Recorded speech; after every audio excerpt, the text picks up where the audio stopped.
नमस्कार दोस्तों, स्वागत है आप सभी का रहस्य धर्म हिंदी पर। पिछली वीडियो पर आपने इतना प्यार दिया, उसके लिए धन्यवाद दोस्तों। और आपके सभी सवालों का जवाब आपको इस वीडियो में मिल जाएगा। आज हम आपको बताने वाले हैं कि भगवान विष्णु कल की अवतार क्यों लेंगे और कलयुग में किसका वध करेंगे। तो अगर आपको यह समझना है कि भगवान विष्णु ने कल की अवतार ले लिया है या लेने वाले हैं और इस कलयुग में भगवान विष्णु किसका वध करेंगे, ये सारी बातें जानने के लिए आप वीडियो के अंत तक बने रहे। तो चलिए शुरू करते हैं, लेकिन उससे पहले अगर अभी तक आपने हमारे चैनल को सब्सक्राइब नहीं किया है तो कर दे, ताकि आपको ऐसी जानकारी मिलती रहे। तो चलिए वीडियो को शुरू करते हैं।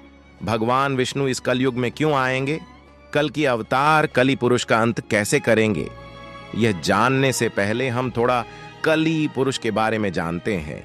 कली पुरुष के जन्म के रहस्य को जानने के लिए हमें इस युग से सृष्टि के रचना स्रोत में यानी सतयुग में जाना होगा। मित्रों, सतयुग में समुद्र मंथन की कहानी आप सब ने सुनी होगी। समुद्र मंथन के लिए मंदराचल पर्वत को गरुड़ देव ने अपनी चोंच में उठाकर क्षीरसागर में रखा और सर्पराज बासुकी को उस पर्वत में लपेटकर रस्से के रूप में प्रयोग किया गया। समुद्र मंथन विष्णु पुराण के अनुसार राक्षस गण बासुकीनाथ के मुख और देवता पूछ की ओर लगे थे, परंतु मंथन हो नहीं पा रहा था क्योंकि मंदराचल पर्वत का आधार घूम नहीं रहा था। तब भगवान विष्णु ने कछुए का अवतार लेकर मंदराचल पर्वत को अपनी पीठ पर रखा। इस प्रकार समुद्र मंथन की शुरुआत हुई। उसमें बहुत सारे कीमती आभूषणों के साथ पहले हल्लाहल नामक तेज विष निकला। भगवान विष्णु को इस विष के बारे में पहले से ही पता था। उन्होंने देवताओं को इस बारे में पहले इसलिए नहीं बताया क्योंकि वह जानते थे अगर उन्होंने देवताओं को इस विष के बारे में बता दिया तो वह विष के कारण इस मंथन को नहीं करेंगे, इसलिए उन्हें सिर्फ अमृत के बारे में बताया गया। अब क्योंकि हलाहल विष निकल गया था और सभी इसके प्रकोप से सब मूर्छित होने लगे, परंतु शर्त के अनुसार इसे आधा देवताओं को और आधा असुरों को पीना था, परंतु दोनों में हलाहल विष के इस तेज को सहन करने की शक्ति नहीं थी। फिर भगवान भोले ने भगवान विष्णु के कहने पर विष का पान किया, परंतु इस विष के तेज से भोलेनाथ जलने लगे। तब शक्ति रूपी देवी मां पार्वती ने पुष्प विष को अपने हाथों से भोलेनाथ जी के गले में ही रोक दिया। इस विष के प्रभाव से भोलेनाथ का कंठ नीला पड़ गया। तब से भोलेनाथ का नाम नीलकंठ पड़ गया। परंतु इस क्रिया में विष की कुछ बूंदें राक्षस कली के मुख में जा गिरी, जिससे कली का शरीर खत्म हो गया। और फिर आगे जब मंथन हुआ तो उसमें से कामधेनु गाय निकली, जिसे राजा बलि ने ग्रहण किया। उसके बाद ऐरावत हाथी को देवताओं के राजा इंद्र ने ग्रहण किया।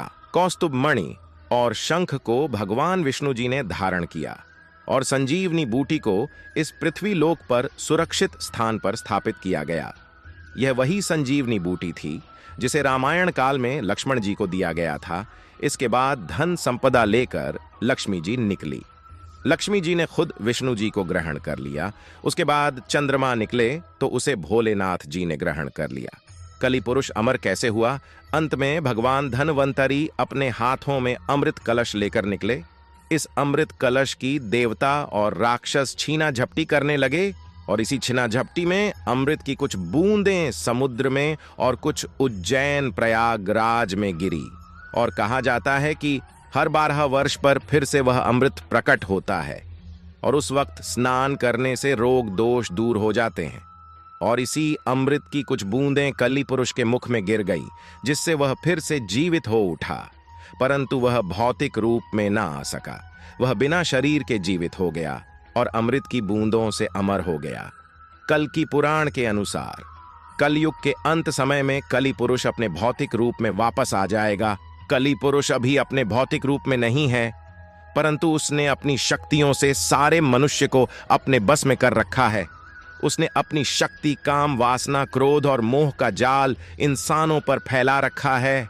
और जैसे जैसे कलयुग आगे बढ़ता जाएगा, उसकी माया का जाल बढ़ता जाएगा और वह अपने शरीर को पुनः प्राप्त करता जाएगा, जिससे इंसान पूरी तरह से कली के बस में हो जाएंगे और चारों ओर पाप ही पाप फैल जाएगा। और कली पुरुष को ही खत्म करने के लिए भगवान विष्णु कल की अवतार में इस कलयुग में जन्म लेंगे। तो चलिए अब जानते हैं भगवान विष्णु को कल की अवतार में कैसे देखा या पहचाना जाएगा। दोस्तों, सनातन धर्म में पंचदेव के साथ ही त्रिदेव का जिक्र है।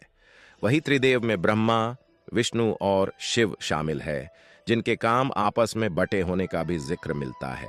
इसीलिए ब्रह्मा जहां सृष्टि का निर्माण करते हैं, तो वही भगवान विष्णु को संसार का पालक और भगवान शिव को संहार के देवता माने जाते हैं। वही हिंदू ग्रंथों के अनुसार जब जब धरती पर पाप बढ़ा है, तब भगवान विष्णु किसी न किसी रूप में धरती पर पापियों का विनाश करने के लिए प्रकट होते हैं। शास्त्रों में भगवान विष्णु के 10 अवतार का उल्लेख मिलता है। इसमें से अब तक 9 अवतार हो चुके हैं, लेकिन कल युग में भगवान का अंतिम अवतार होना बाकी है।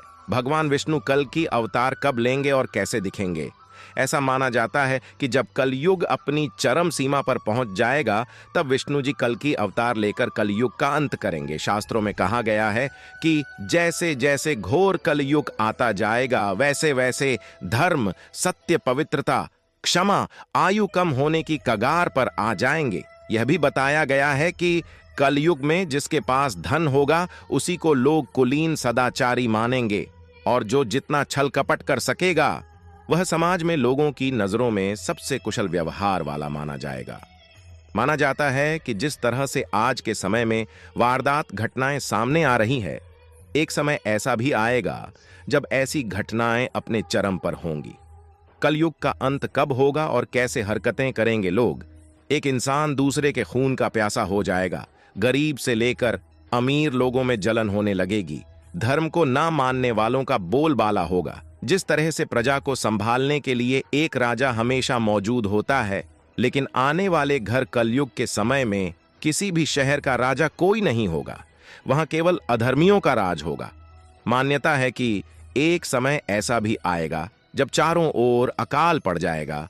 लोग भोजन को छोड़कर जानवरों की तरह पत्तियां खाकर अपना जीवन व्यतीत करेंगे। इस युग में लोगों में सिर्फ असंतोष दिखाई देगा, और जैसे जैसे घरों में पूजा पाठ का अंत होगा, लोग धर्म में पाखंड से जुड़ने लगेंगे। तब भगवान विष्णु कल की अवतार में आएंगे और कलयुग का अंत हो जाएगा। उसके बाद कल की अवतार धर्म की स्थापना करेंगे। कल की अवतार आज भी लोगों के लिए एक रहस्य है। ऐसे में हर कोई जानना चाहता है कि भगवान विष्णु अपना कल की अवतार कब लेंगे और कहां लेंगे, और उनका रूप कैसा होगा। वही भगवत पुराण में लिखा है कि भगवान कल की अवतार कलयुग के अंत और सतयुग के संधिकाल में होगा। शास्त्रों की माने तो प्रभु श्री राम और श्री कृष्ण का अवतार भी अपने अपने युगों के अंत में हुआ था। इसलिए जब कलयुग का अंत निक आ जाएगा, तब भगवान कल की जन्म लेंगे। वही अग्नि पुराण के 16वें अध्याय में अवतार का चित्रण तीर कमान धारण किए हुए एक घुड़सवार के रूप में किया गया है। कल की पुराण के अनुसार वह हाथ में चमचमाती हुई तलवार हुए सफेद घोड़े पर सवार होकर युद्ध और विजय के लिए निकलेंगे। पौराणिक मान्यता के अनुसार कलयुग 4,32,000 साल का है। इसका अभी प्रथम चरण ही चल रहा है। कल युग की शुरुआत 3102 ईसा पूर्व हुआ था, जब 5 ग्रह मंगल, बुध, शुक्र, बृहस्पति और शनि मेष राशि पर 0 डिग्री पर गए थे। इसका मतलब है कि 51,900 साल कलयुग के बीत चुके हैं और 4,26,881 साल अभी बाकी है। और अभी से ही कल्कि की पूजा, आरती और प्रार्थना शुरू हो गई है। कल की अवतार कब होगा? शास्त्रों के अनुसार श्रावण मास के शुक्ल पक्ष की 6 तारीख को भगवान विष्णु का कल की अवतार होगा। यही कारण है कि तारीख को कल की जयंती उत्सव के रूप में मनाया जाता है।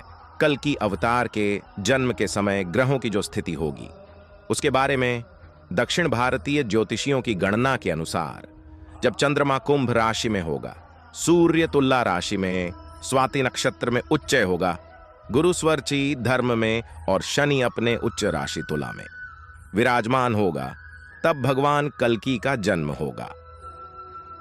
और भगवान कल्कि जी संबल ग्राम में अपना बचपन व्यतीत करेंगे। साथ बड़े होते ही वो माता पद्मा के साथ विवाह करेंगे।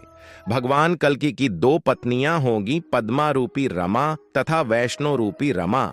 भगवान कल्कि माता वैष्णो से क्यों विवाह करेंगे, इसकी पूरी जानकारी हमने पिछली वीडियो में बताई है। उसकी लिंक आपको डिस्क्रिप्शन में मिल जाएगी। तो चलिए बढ़ते हैं वीडियो में भगवान कल की दुश्मनों का विनाश करेंगे और साथ ही उनका कली के साथ भी युद्ध होगा, जो कल युग का सबसे विशाल युद्ध होगा। कल की पुराण ले अनुसार भगवान कल की कली का भी विनाश कर देंगे और साथ ही कलयुग को खत्म करेंगे। कल युग के अंत के बाद पूरी दुनिया में तबाही का मंजर होगा, हर तरफ बाढ़ का पानी होगा, बड़े बड़े भूकंप आएंगे जिससे कई इंसानों की भी मौत होगी। कल की पुराण के अनुसार 70% लोगों की उसमें मौत हो जाएगी जिनके अंदर कली नमक पापी का वास होगा। तो मित्रों, आपसे हाथ जोड़कर विनती है, पूजा पाठ शुरू कर दे, क्योंकि समय का हमें कोई भरोसा नहीं है। पापों का घड़ा जैसे ही भरा जाएगा तब भगवान विष्णु समय या अवधि का ध्यान नहीं रखेंगे। वो अपने भक्तों के लिए आने में समय नहीं लगाते। जैसे भक्त प्रहलाद पर मुसीबत आई तब भी भगवान विष्णु जी ने समय अवधि का ध्यान नहीं रखा। और हम सब भी भगवान विष्णु के ही भक्त हैं, इसलिए अपनी भक्ति को जितना हो सकते इतना बढ़ा दीजिए। कल की पुराण में तो 3 समय बताया पूजा का, और हम तो सिर्फ दिन में 2 बार ही पूजा पाठ करते हैं, जिसमें सुबह और शाम होती है। लेकिन कल की पुराण के अनुसार हमें दिन में 3 बार पूजा पाठ करने का कहा गया है। उम्मीद है आप आज की जानकारी से खुश होंगे। आज के लिए बस इतना ही, फिर मुलाकात होगी एक नए और ताज़ा एपिसोड में। तब तक के लिए देखते रहिए संपूर्ण ज्ञान का केंद्र बिंदु रहस्य धर्म हिंदी।